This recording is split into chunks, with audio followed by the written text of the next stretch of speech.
Martino. Le cauchemar de tous les woke. Alors, la pensée critique avec Guy Perkins. Et Guy, bien sûr, tu as lu le texte de Jean-François Cloutier, le journaliste du Journal de Montréal. Il était de passage hier en studio sur ce centre musulman dirigé par un pro-Hamas. Bref, c'est considéré comme un lieu de culte et donc, ils n'ont pas besoin de payer de taxes municipales. Et ça, comment ça se fait, Guy, que les lieux de culte, n'importe quoi, moi puis toi, on part une secte, là, la secte de je sais pas trop quoi, de la camisole, puis c'est un lieu de culte, on n'aura pas besoin de payer de taxes municipales. Ça vient d'où, ça? Écoute, je pense que c'est obsolète. Tu te souviens de la métaphore de l'allumeur de réverbère dans Le Petit Prince? Oui. C'est que l'allumeur de réverbère, c'est qu'à chaque tour de planète, chaque fois que la planète finalise un tour, il va aller allumer le réverbère parce que c'est sa job.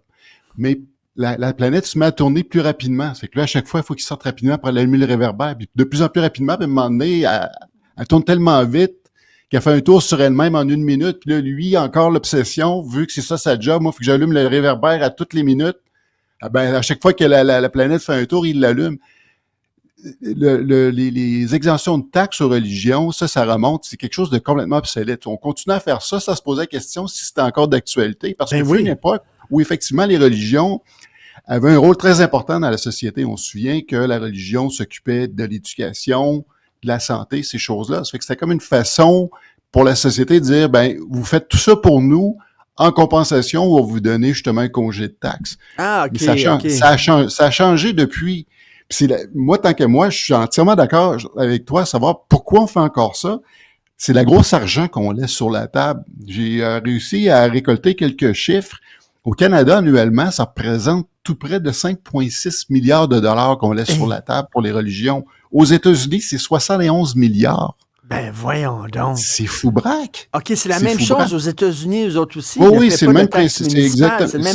Mais comme tu disais, c'est vrai, j'avais jamais pensé à ça, mais on disait, vu que les communautés religieuses s'occupent des malades, puis s'occupent d'éducation à l'époque, fait que vous faites beaucoup pour la société, fait qu'on va vous donner un congé de taxes. C'est ça, c'était toute la communauté qui en bénéficiait, mais maintenant, c'est seulement le groupuscule.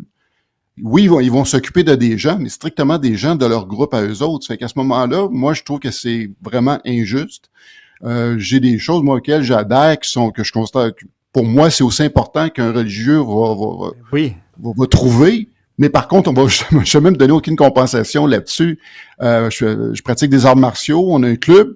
C'est important, mais est-ce qu'on va me donner un congé de taxes parce que mes arts martiaux me passionnent puis que ça fait partie de moi, qui m'ont une identité? Ça te permet de trouver un certain équilibre dans ta vie aussi, puis tout ça, là, tu sais, donc, tu pourrais dire, mais il y a peut-être un aspect, sinon religieux, peut-être spirituel là-dedans, mais ils ne donneront pas de congé de taxes, tandis que le bozo pseudo-pasteur, là, que 50 moutons qui le suivent fidèles, lui, il va avoir un congé de taxes municipales. Non, il serait temps qu'on passe à autre chose. Puis j'aimerais amener, parce que ça fait partie des traditions, j'aime bien le petit dicton qui dit « Les traditions sont une pression sociale exercée par des personnes décédées. » Fait que là, cette tradition-là, faudrait, tu sais, à un moment donné, il faut s'arrêter puis voir les choses qu'on fait par automatisme. Pourquoi on les fait? Est-ce que c'est encore justifié de les faire? C'est juste ça que je demande. C'est une bonne question. Ça veut dire, là, c'est vrai que arriver avec une règle, c'est facile, mais enlever la règle, une fois qu'elle est là, on continue de vivre avec, même si elle devient totalement obsolète. C'est dur d'enlever un ananas, puis comme on dit, il n'y a rien de plus permanent que quelque chose de temporaire. Tu sais, on le voit, entre autres, là, on va changer l'heure bientôt. Pour l'automne. Cette décision-là c'était supposé une décision temporaire pendant la Première Guerre. On est plus de 100 ans plus tard, puis on le fait encore. Ça fait que à un moment donné, faut s'arrêter, se poser la question, pourquoi on fait telle affaire? Et est-ce qu'on continue de le faire ou non? Exactement. C'est ça, la pensée critique. Écoute, un des plus grands conflits au monde actuellement se déroule dans un endroit qui est considéré comme une terre sainte, où c'est les 3 religions majeures qui se disputent quasiment ce terrain-là. Et c'est assez spécial que, tu sais, il y a autant de religions là, mais il y a autant de guerres. J'ai écrit justement un texte là-dessus hier sur mon blog que j'ai appelé « Dieu l'incompétent ». quand on pense au Moyen-Orient, là, cette région-là en particulier, où on trouve Jérusalem, on appelle ça la Terre sainte, la Terre sacrée. Et depuis qu'on la nomme ainsi, depuis 2000 ans, ce n'est que des guerres et des conflits sanglants qu'on retrouve là. Il n'y a jamais eu personne qui a été propriétaire de cette région-là. Ça n'a jamais été un pays. C'était sous le joug de l'Égypte, de l'Assyrie, des Perses. On appelle ça la Palestine depuis que justement que les Romains ont occupé ce territoire-là, parce que quand les Romains sont arrivés, on se souvient que c'était la Judée. Eux autres ont décidé d'appeler ce territoire-là la Palestine. Et ensuite, ça a été sous contrôle byzantin et ensuite ottoman. Puis là, après la Première Guerre mondiale, les Ottomans ont perdu le contrôle. Fait que ça a toujours été un endroit de conflit. C'est un no man's land. Fait que si c'est ça, la terre sacrée de Dieu, j'ose pas imaginer c'est quoi l'enfer, parce que moi ça me dépasse. Écoute, t'as des mosquées, t'as des synagogues, t'as des églises, t'as le mur des lamentations, tu sais, veut dire, on dirait que tout, c'est un condensé de religions. Il me semble que si Dieu existait, ou tous ces dieux-là existaient, s'il y avait un endroit qui serait pacifique au monde, c'est celui-là. Fait que c'est soit qu'il s'en fout, littéralement, ou la deuxième option, c'est qu'il n'existe pas. Moi, je penche plus pour la deuxième option. Mais l'affaire, c'est que, plus sérieusement, là, c'est sûr que j'ai écrit ce texte-là hier sur un ton ironique et sarcastique, mais je suis très pessimiste pour l'avenir de cette région-là. Moi, je vois pas le bout, Richard, honnêtement, parce que, tu sais, la semaine passée, on parlait de Éric Duhem qui se disait de culture catholique. Oui. Mais ça, c'est une région qui est de culture fondamentalement abrahamique. Autant l'islam que le judaïsme, c'est des religions de base abrahamique. Oui, le christianisme est une religion abrahamique, mais contrairement aux deux autres, les religions abrahamiques, ils ont un fond où leur culture repose sur la loi du talion. Donc, ça fait partie de la culture, même si dans les faits, dans les choix politiques, c'est pas inscrit dans leur gouvernance. Mais il reste que dans la culture de la régionale, c'est la loi du talion. Puis l'élément de pardon, l'ouverture à la notion du pardon, c'est vu comme une faiblesse.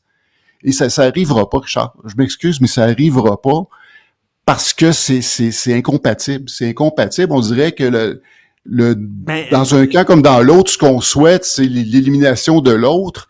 Et moi, je pense que mondialement, à l'échelle mondiale, faut sortir de cette dynamique-là de polarisation, à vouloir absolument prendre un camp.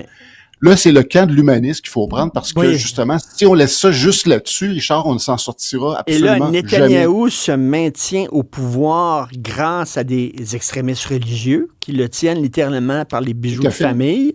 Et de l'autre côté aussi, les extrémistes religieux qui sont beaucoup trop présents aussi dans la vie politique. Alors là, écoute, comme tu dis, là, à un moment donné, un camp ou l'autre, là, peut-être que l'humanisme est le meilleur camp là-dedans. C'est ça, il faut sortir de cette polarisation-là parce que tout le monde a le réflexe de dire il faut absolument que je me tienne derrière un camp ou un autre. Puis il y a un livre que j'ai lu dernièrement, on en a parlé, je pense, la saison dernière, je l'ai ici dans mes mains, si on peut le mettre à l'écran, c'est le livre de Joe Roberts qui s'appelle Contested Land, Contested Memory. Tu peux le montrer, je pense là, on est à l'écran. Oui, c'est le... Okay. C'est le livre le plus lucide que j'ai lu sur le sujet. Et ce qui est intéressant là-dedans, et ce qui me fait dire une fois de plus que je vois ça comme insoluble, basé sur les aspects historiques et religieux, qu'on s'en sortira pas. Tu lis ce livre-là, parce que l'auteur va parler avec des différents intervenants de chacun des camps, et dépendamment à qui elle parle, tu vas adhérer aux arguments d'un ou de l'autre. Quelque part, toutes les deux ont raison. Toutes les deux ont raison, mais qu'est-ce que ça fait, justement, quand les deux ont raison? Ils s'en sortiront jamais, surtout qu'on est dans une dynamique qu'il faut... de vengeance. De vengeance. Mais surtout de régler des vieux conflits qui viennent de plusieurs centaines, sinon milliers d'années. Non, il y a plusieurs personnes qui sont totalement pessimistes comme toi. Merci beaucoup, Guy Perkins. Merci. Bonne journée. Salut.